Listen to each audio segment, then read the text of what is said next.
마태복음 4장 12절에서 25절. 예수께서 요한이 잡혔음을 들으시고 갈릴리로 가셨다가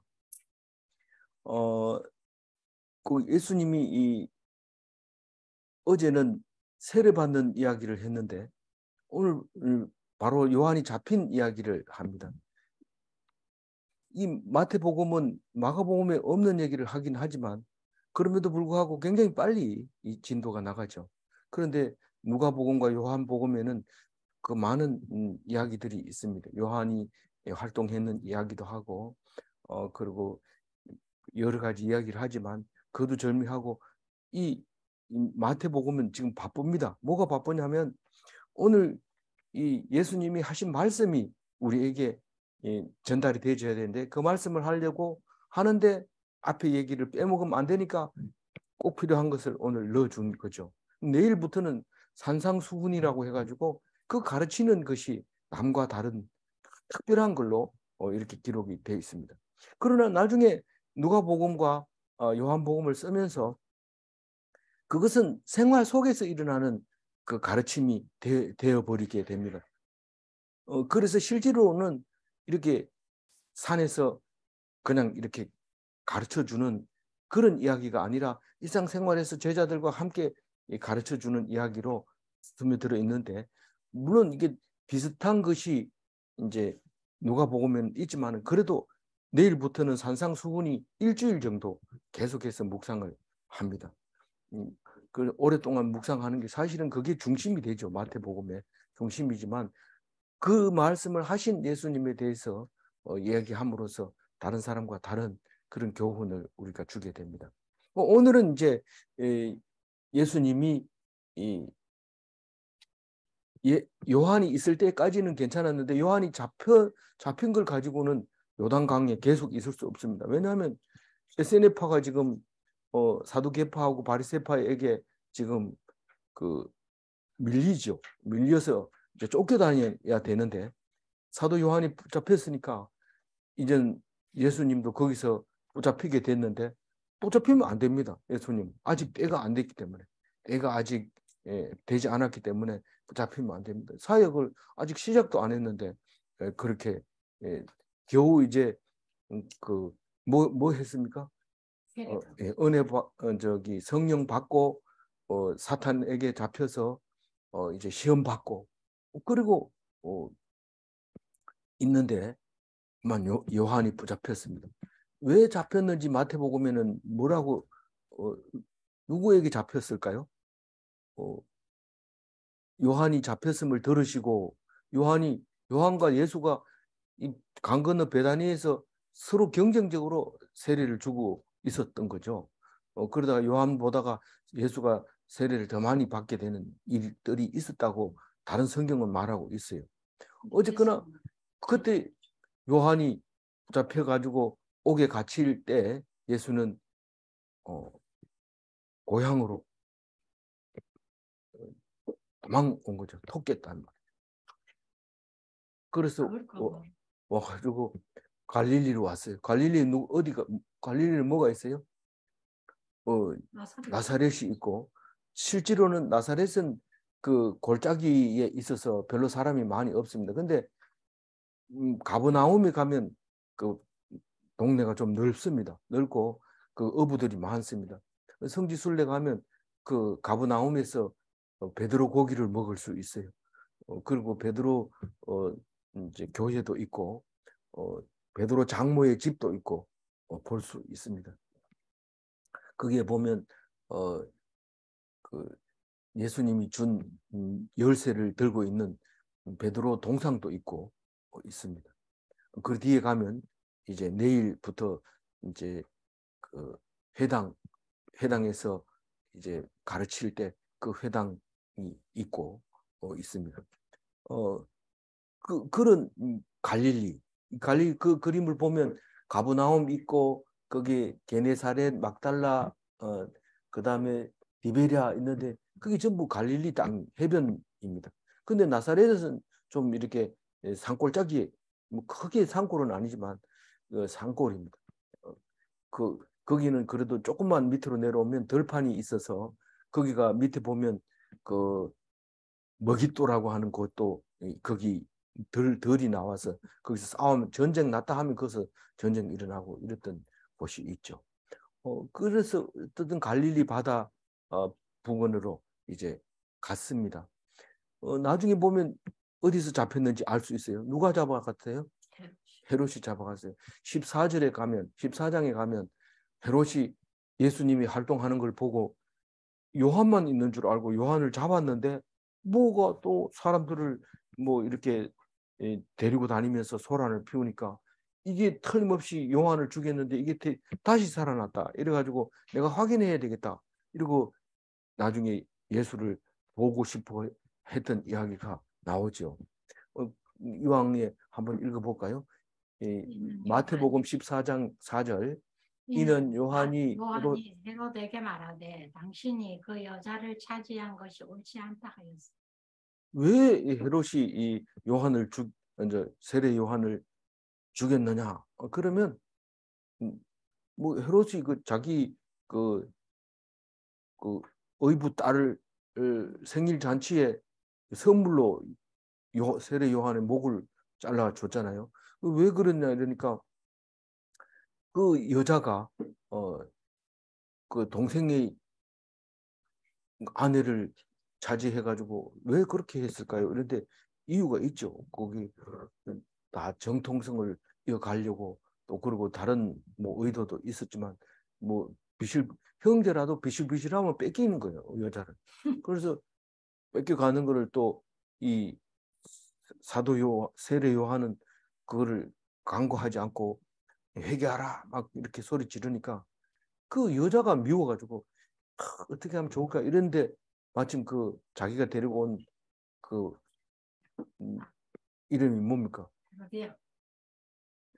그 이름이 살로메가 춤을 추는데 뭐 너무 멋지고 이러니까 헤롯이 그만 선물을 뭘로 줄까? 나라도 주겠다 이러니까 엄마한테 가서 뭐 덜 할까요? 물으니까 그 세례 요한이 지금 갇혀 있는데 그 머리를 달래라 이래가지고 잘라가지고 쟁반에 담아서 갖다 줘서 요한은 그렇게 죽었습니다. 죽었는데 예수님이 이 활동하는 걸 보고 깜짝 놀래가지고 이게 틀림없이 죽은 게 살아났다 이렇게 생각을 했던 게 이제 14장에 가서 한번 나오죠. 여기 나옵니다. 13절 읽어볼까요? 나사렛을 떠나 스불론과 납달리 지경 해변에 있는 가버나움에 가서 사신. 사실은 이게 나사렛은 우리가 이제 알고 스불론과 납달리는 어떤 거냐 하면 밑에 그림이 나와 있어요. 납달리, 아셀, 단, 스불론, 이사갈 이쪽은 거의 우리가 잘 모릅니다. 왜냐하면 멸시를 받았다 그렇게 얘기를 해요. 그쪽은 막 그래서 그 사실은 스불론 땅에 지금 나사렛이 있잖아요. 스불론 땅에 나사렛이 있는데 무슨 나사렛에서 선한 것이 나겠느냐 이럴 정도로 그 무시를 당했던 거죠. 그런 그 곳에 가서 살게 됐는데 그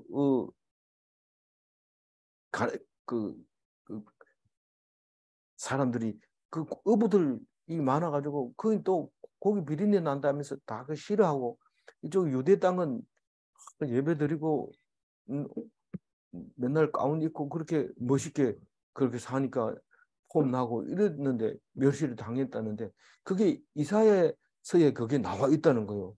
왜 그렇게 후진대 가서 삽니까? 이렇게 그 후진대가 성경에 나와 있다. 뭐 후지라는 말은 안 쓰지만 이 15장, 16장, 14, 15, 16 같이 읽어봅니다. 이는 선지자 이사야를 통하여 하신 말씀을 이루려 하심이라.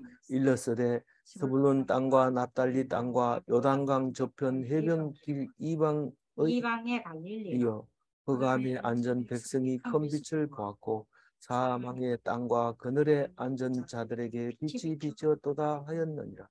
우리는 이걸 뭐 외우거나 뭐 이렇게 하지 않아서 이게 별로 기억이 안 남는다. 그런 성경이 있었나 이런데 자세히 읽어보면 그 뒤에 말씀은 우리가 잘 알고 있는 말씀이라서 읽은 것 같아요. 이사야 9장 1절 2절 말씀이거든요. 한번 읽어볼게요. 전에 고통받던 자들에게 흑암이 없으리로다. 옛적에는 여호와께서 스불론 땅과 납달리 땅이 멸시를 당하게 하셨더니 후에는 해변길과 요단 저편 이방의 갈릴리를 영화롭게 하셨느니라. 흑암에 행하던 백성이 큰 빛을 보고 사망의 그늘진 땅에 거주하던 자에게 빛이 비치도다.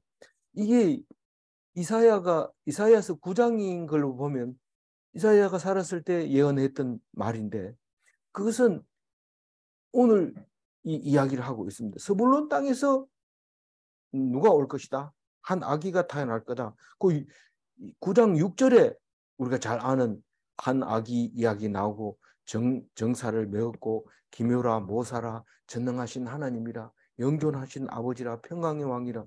이거는 메시아 때문에 이 가사 때문에 우리가 안 잊어버리고 자꾸 읽는 거지만 그 앞에 바로 앞절 1절 2절은 잘 안 읽는데 그게 오늘 말씀에 보면은 그쪽에서 예수님이 날 거고 이 갈릴리 건너편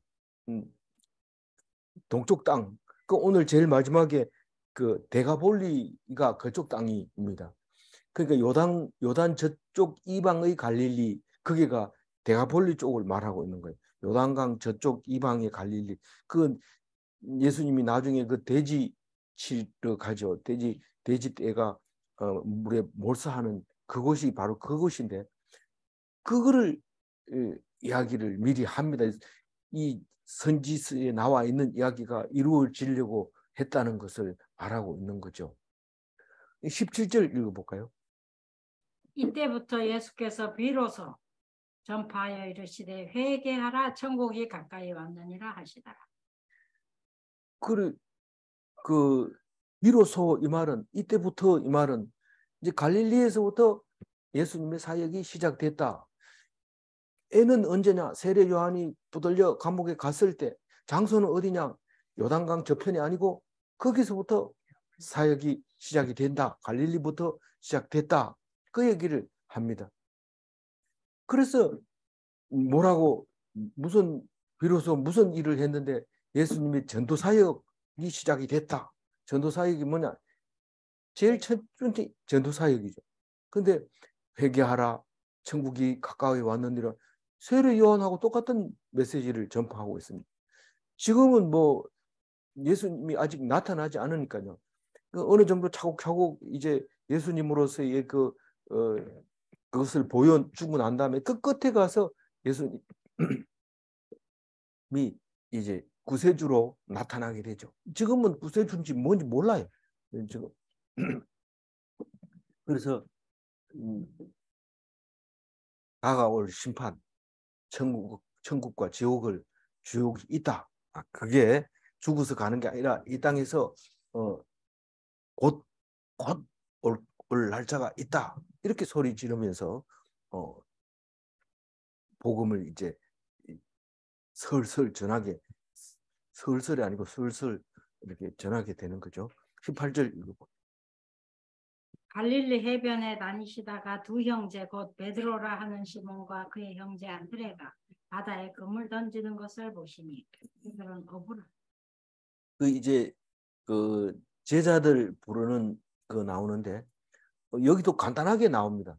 네 제자가 나오지만 이제 다른 성경에는 자세하게 나오죠. 점진적으로 우리 얘기를 하다 보면 자꾸 거기 세물하게 이렇게 되는 것처럼 이제 마태복음에서는 이렇게 안드레, 베드로, 야고보, 요한 이렇게 네 사람이 나오는데 요한이 안 썼기 때문에 요한이 썼는 걸 보면 요한은 원래부터 전도를 받았어요. 누구한테? 사도 요한은 세례 요한한테 제자였기 때문에 안드레하고 사도 요한은 제자였는데 예수님 보고 어린 양이로다. 짐을 지고 가는 어린 양이로다. 이렇게 하니까 그 두 사람이 그냥 바로 따라가 버렸어요. 가라 소리도 안 했는데 둘이 가버렸어요. 그래서 요한은 그게 잘 알죠. 그래서 요한복음에는 나옵니다. 그래서 세례 요한의 제자로서 전도받은 사람이 누구라고요? 안드레와 사도 요한. 그렇게 1호 제자가 됐어요.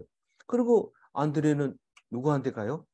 베드로한테 가서 형, 우리 구세주 만났는데 가자. 이렇게 갔는데 여기서는 18절에서는 두 형제 베드로라 하는 시몬과 그의 형제 안드레가 바다에 그물 던지는 것을 보시니 그들이 어부라.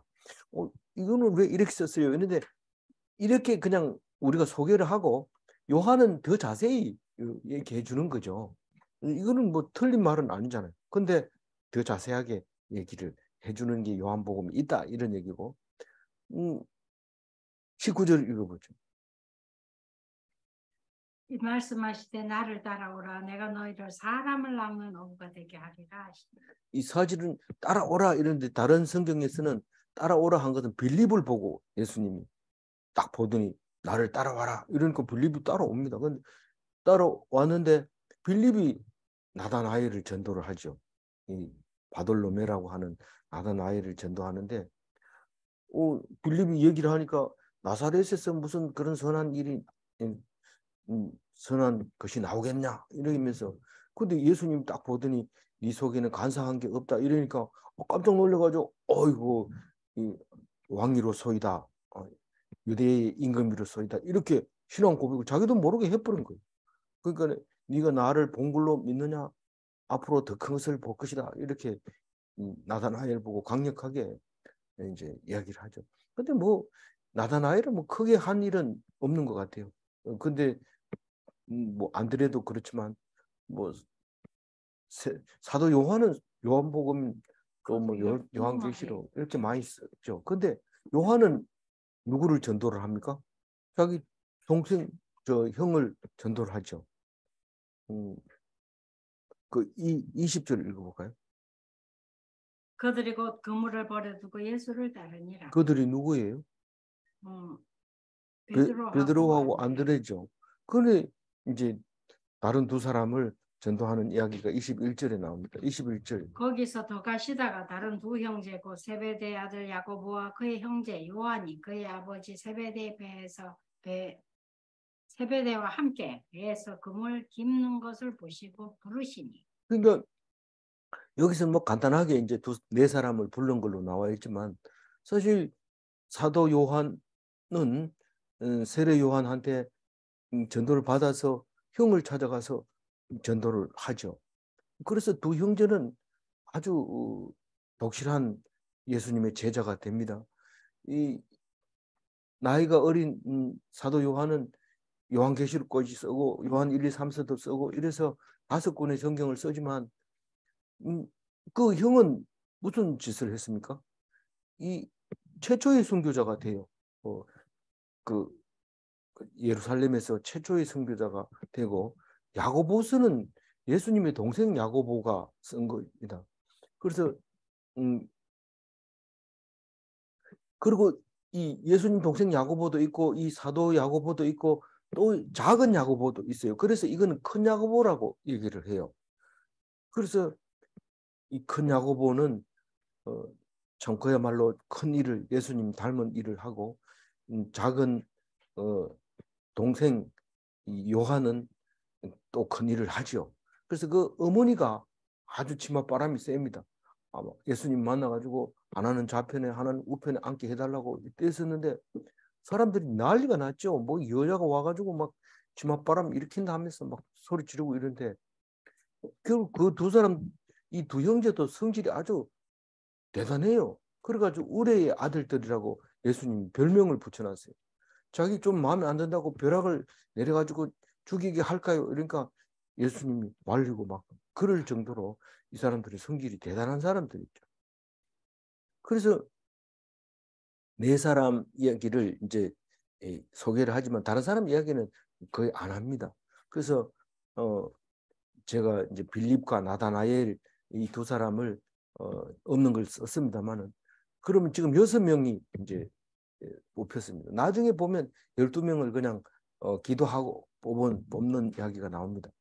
그 중에 이제 예수님을 판 가롯인 유다 가룟 유다는 정말 멋진 사람이었어요.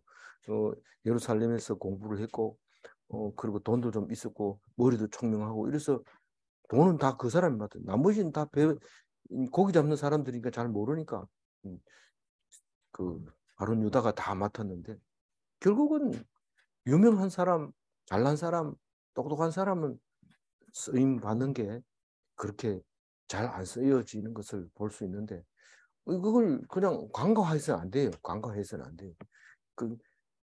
그러면서 제가 그 얘기하면 막 발끈 화내는 사람이 있어요. 그거는 성경에 있는 거지 똑똑한 게 낫지 왜 그러냐 이런데 그건 몰라요. 하여튼 저는 그렇게 읽혀지고 보여지는 거 어떻게 합니까? 할 수 없어요. 저는 그렇습니다. 22절 읽어봅니다. 그들이 곧 배와 아버지를 버려두고 예수를 따르니라. 그들이 누굽니까? 야고보와 요한. 네. 이 사람들도 생업을 포기한 거예요.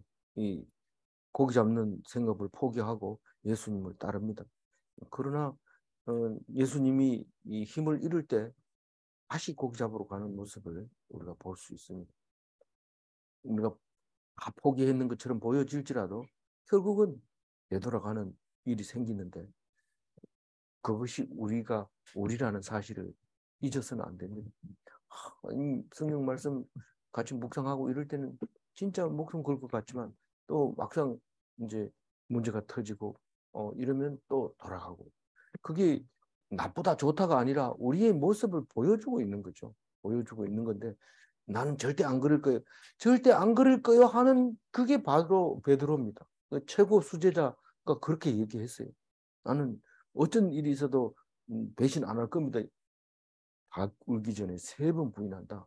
그 얘기를 할 때 우리는 참 베드로 참 성질 대단하다 이렇게 하지 말고 내가 그렇다 이거를 우리에게 가르쳐 주는 거예요. 그래서 성경이 우리를 죄가 생각나게 하고 회개하게 하는 거죠.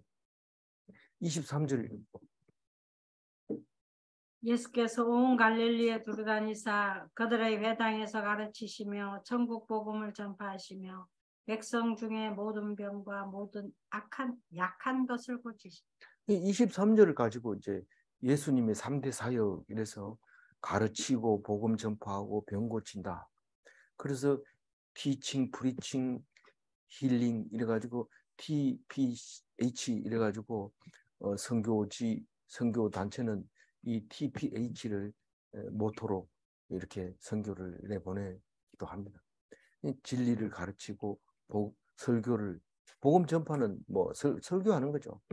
그리고 병 고치고 이런데 이 뒤에 이제 24절부터 나온 이야기가 제일 먼저 목적은 복음 전파지만 접촉하는 거는 병 고친 치유 사역이 제일 먼저입니다. 치유 사역을 하면서 그러니까 병원부터 설치를 하면서 그 다음에 이제 사람들이 병이 나았고 이렇게 하면 이제 학교를 짓습니다. 이게 선교 나갈 때 순서가 그렇다는 겁니다. 그래서 학교를 지어줄게 이러면 거절하지 않습니다. 그래서 학교를 지어놓고 주일날은 학교 오지 마라. 그리고 주일날은 설교를 하는 거예요. 복음입니다. 그렇게 지금 나간 그렇게 선교를 하고 있는데 지금 우간다에 가 계시는 최바울 선교사님도 이 말씀이 오늘 말씀이 우리의 모토 선교의 모토가 되는데 오늘 참 좋은 말씀입니다. 그렇게 하면서 얘기하는데 온 갈릴리 그 회당으로 다니면서 꼭 한 군데서 가르치고 설교하고 다 한 그 병은 따로 없어요. 그 자리에서 병 고치고 그걸 가르치고 또 그리고 주일날 되면 설교하고 그렇게 지금 하고 있습니다. 건물이 다 뭐 3가지를 다 짓는 게 아니고 한 가지 가지고 다 그렇게 선교를 하고 있는데 예수님이 그런 선교를 하는 모습을 보게 되죠. 그래서 24절 읽어보면 그거를 실제로 이제 진행해 나가는 거. 지금 오늘은 병 고치고요. 내일은 바로 설교에 들어갑니다. 복음 전파합니다. 이것은 진리기도 하지만은 이 복음 전파는 결국 예수 믿음으로써 구원 얻는 그걸 얘기하는 건데 그거를 이제 오늘은 처음 병 고치는 이야기부터 합니다. 24절 읽어봐. 그의 소문이 온 수리아에 퍼진지라 사람들이 모든 앓는 자, 곧 각종 병에 걸려서 고통당하는 자, 귀신 들린 자, 간질하는 자, 중풍병자들을 데려오니 그들을 고치시더라.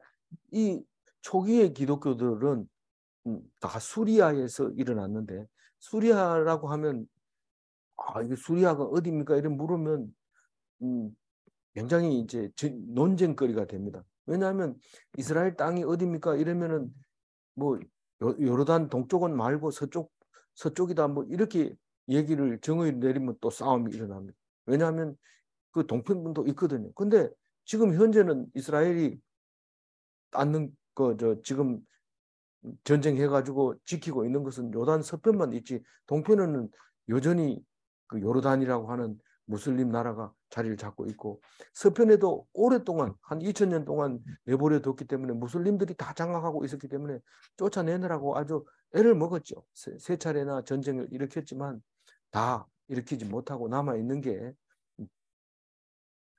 그 요단강 서안과 가자 지구와 그 골란 공원 쪽에 다 아직도 요충 지역으로 전쟁 중에 있죠. 그 무슬림들을 쫓아내지 못하고 결국은 담을 쌓고 장벽을 쌓고 이러는데, 그런 어쨌든 그 얘기는 수리아라고 하는 그 나라가 어디냐 이렇게 물으면 그냥 다메섹을 기준으로 한 아람이다. 바단 아람이냐? 바단 아람보다는 조금 거리가 가까운 그 어쨌든 아람은 셈족들, 그러니까 히브리인들의 족속들이 이 나라였던 거죠. 지금은 시리아하고 비슷한 거 아니냐? 어원은 그래서 나왔지만은 그래도 거기 딱 그게 시리아다 이렇게 말할 수가 없다는 거죠. 어쨌든 수리아, 우리가 수리아 안디옥 이러면은 그 안디옥 그 다소하고 가까운 그 쪽에서 기독교가 활발하게 활동이 일어났다는 사실을 우리가 잘 알잖아요. 근데 실제로 그 다메섹이 아람 뭐이 이라고 하는 그 다메섹은 거리가 80km밖에 안 돼요. 갈릴리에서 따지면. 갈릴리하고 예루살렘하고는 거리가 오히려 140km나 되기 때문에 훨씬 아람 쪽이 가깝죠. 근데 무슨 그 사역을 했느냐 하면은 첫 번째로 병자들은 늘 두려움과 원망이 이렇게 들어있죠. 내가 이걸로 그냥 죽는 거 아니냐? 왜 하나님은 나만 이렇게 아프게 하느냐? 이렇게 하는 사람들을 마음을 어루만지고 그 병으로부터 자유함을 얻게 해주시고, 특히 가장 큰 일이 귀신 들린 자들인데, 귀신 들린 게 뭔지 모릅니다. 이상한 행동을 하면 귀신 들렸다고 하는데 사실 귀신이라는 것은 능력이 없습니다. 능력이 없기 때문에 형태만 있는 거기 때문에 우리는 자세히 들여다보면 그게 정신분열이라는 걸 말을 쓰죠. 정신장난 이런 거, 또 우울증 뭐 이런 걸 용어를 사용하는데, 그래서 제가 이 성경을 읽고 성경 하나님 말씀만 붙잡으면 우울증이 없어지 안 온다 이렇게 하니까 정말 그렇습니까? 이렇게 질문하는데, 그를 믿으면 당연히 우울증이 없죠. 죽음도 없죠. 병도 없죠. 다 죽음을 이기는데 우울증 같은 게 뭐 그게 오겠어요? 죽음을 두려워하지 않는데. 그런데 믿는 척 해가지고 우울증이 없어집니까? 이런 말이나 비슷하게 들리기 때문에 그런 질문은 생각을 해봐야 되죠. 그리고 여기 보면 간질하는 자, 이건 이제 간질이라는 말이 나중에 와가지고 이게 그 알아내가지고 간질이라는 단어를 알고 난 다음에 간질로 바꾼 거지. 사실 영양이 부족해가지고 그냥 자주 잘 먹으면 간질이 안 일어나죠. 간질은 네. 그래서 이 간질이 일어난 사람들에게 보통은 잘 먹이면서 그렇게 하면 훨씬 덜 일어나고, 또 자극을 주면 훨씬 더 일어나기 때문에 자극을 안 주고 평안하게 이렇게 해줘야 되는 거죠. 물론 뭐 의학적으로 따져보면 뭐 잘 먹고 사는 사람들도 간질이 걸릴 수가 있어요.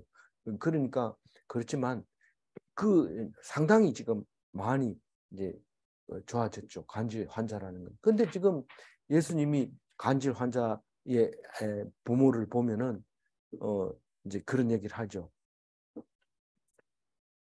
도대체 언제까지 내가 이렇게 해야 되느냐? 이 병을 일일이 따라다니면서 간질병을 고쳐야 되느냐? 그러면서 나단을 치죠. 무슨 뜻입니까? 그게 늘 자주 일어나는 거라면 그걸 알고 주의를 해야죠. 간질이 일어나는 그 상황을 잘 살펴서 부모가 그것을 견디면서 그래야 되지.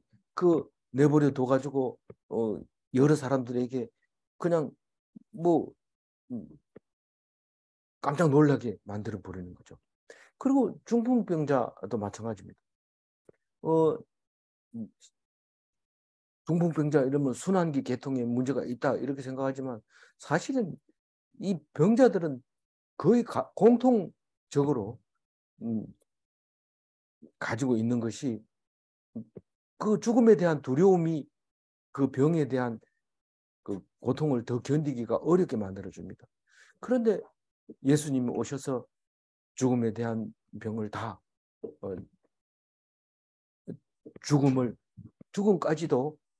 마지막 죽음까지도 이기게 해주셨는데 뭐 그런 거 병 들린 거 귀신 들린 거 정신분열, 창난, 우울증, 간질, 중풍 이런 게 뭐 죽음보다가 더합니까? 그래도 살아있는 하루가 얼마나 귀하게 여기는데 하나님의 말씀이 그렇게 놀라운 거죠. 그게 다 고쳤죠. 거예요. 그럼 25절 한번 읽어보세요. 갈릴리와 데가볼리와 예루살렘과 유대와 요단강 건너편에 수많은 무리가 따르. 자, 갈릴리는 알고 데가볼리는 이제 오른쪽 그림에 나와 있습니다. 네모친 것이 전부 10개인데 우리가 데시벨 할 때 대가 열이라는 뜻을 나타내는데 여기 데가볼리도 10개의 도시가 있다 해가지고 데가볼리라고 합니다. 저 위에 다메섹까지 합해서 10개입니다. 그 지역이. 지금 우리는 뭐 이 지역 이러면 동그랗게 쳐가지고 그 안에 들어있는 거 얘기하지만 사실은 띄엄띄엄 떨어져 있어도 같은 지역으로 보는 경우도 옛날 지도를 보면 많이 있어요. 그래서 이쪽 갈릴리 북쪽, 동쪽, 북동쪽에 있는 도시들이 제일 먼저 예수님께서 사역을 시작했다. 그렇게 말하고 있습니다. 이제 내일은 그 갈릴리에서 산상수훈을 시작을 해서 일주일 정도 계속해서 예수님의 그 말씀을 듣게 됩니다. 진도가 안 나가고 설교로 그렇게 묵상하게 될 겁니다. 오늘 23절을 다시 읽어보고 그 23절을 읽고 정리를 하겠습니다. 읽어봅니다. 예수께서 온 갈릴리에 두루 다니사 그들의 회당에서 가르치시며 천국 복음을 전파하시며 백성 중에 모든 병과 모든 약한 것을 고치시며. 이 종교는 죽음을 인정합니다. 종교는 죽는 것을 기정사실로 합니다. 특히 이제 불교 같은 경우도 그렇고 죽는데 그 죽고 난 사후 세계가 어떻게 할 건가? 그거를 위해서 열심히 공을 쌓고 덕을 쌓는 거죠. 근데 기독교는 왜 죽어야 하는지 이유를 가르쳐 줍니다. 이유를 자꾸 잊어버리려고 해요. 자꾸 잊어버리려고 하는데 성경은 수없이 그 이유를 가르쳐 주면서 영생의 길을 열어주죠. 보여주죠. 가르쳐 줍니다. 기독교는 그렇습니다. 그래서 다 죽는 대모가 아니고 죽지 않는 거죠. 죽지 않는. 그럼 중풍병도 안 걸립니까? 안 걸리는 거죠. 죽음을 이기는데 중풍병이 무슨 그게 뭐 걸리는 겁니까? 문제를 냅니다. 1번 사후를 위하여 이 땅에서 고통당하는 것이 종교인가? 이 종교는 거의 대부분 이 땅에서 어려움을 당하면 천국에서 더 좋은 것을 얻을 수 있고 그리고 이 땅에서 억울해도 그것이 다 천국에 가면 잘 살게 되는 거다. 이게 종교는 대부분 그렇습니다. 심지어는 아들을 바쳐라. 그러면 더 좋은 것을 주겠다. 이런 얘기를 합니다. 그게 종교고 이 땅에서의 고통은 하나님을 알게 하시려는 것입니까? 예. 성경은 아프고 고통스럽고 이럴 때 어떻게 하라고요? 하나님을 알게 하라. 갑자기 일이 강했을 때도 당황할 때도 하나님 이렇게 기도하는 것은 하나님을 알게 하는 건데 보통은 급하게 일이 일어나면 기도하는 것보다 119 부르는 게 더 중요하죠. 그렇지만 그 순서적으로는 그게 맞을지 모르지만 어쨌거나 당황하지 말고 하나님 앞에 기도하고 순서대로 그렇게 해야 될 것입니다. 그게 그 기독교인의 바른 병든 자 그리고 죽음에 대한 이런 것을 대하는 태도가 될 것입니다. 아무쪼록 예수님이 이 전파하고 있는 것을 귀담아 들어야 됩니다. 그거는 뭐 예수님이니까 그렇게 할 수 있는 거지. 뭐 우리는 안 해도 되지. 그렇게 생각하지 말고 목숨을 내놓고 죽지 않은 자신감으로 하나님 앞에 드려지는 삶이 되시기를 바랍니다. 기도하겠습니다. 하나님 감사합니다. 오늘 예수님께서 이제 세례 요한이 붙잡히고 간 뒤에 세례 요한이 외치던 그 회개하라 천국이 가까워 왔느니라 그 말부터 시작해서 많은 병들을 고치고 복음을 전파하며 진리를 가르칠 때에 하나님 우리 일생 살면서 예수님과 같이 살게 하여 주옵소서. 예수님의 모양과 형상을 닮을 수 있게 우리의 방향을 바로잡게 하여 주옵소서. 우리는 부족하지만 말씀이 있사오니 이 말씀 붙잡고 떠나지 않게 하여 주시고 영생 얻게 하여 주옵소서. 감사하옵고 우리 주 예수 그리스도 이름으로 기도 올리옵나이다. 아멘.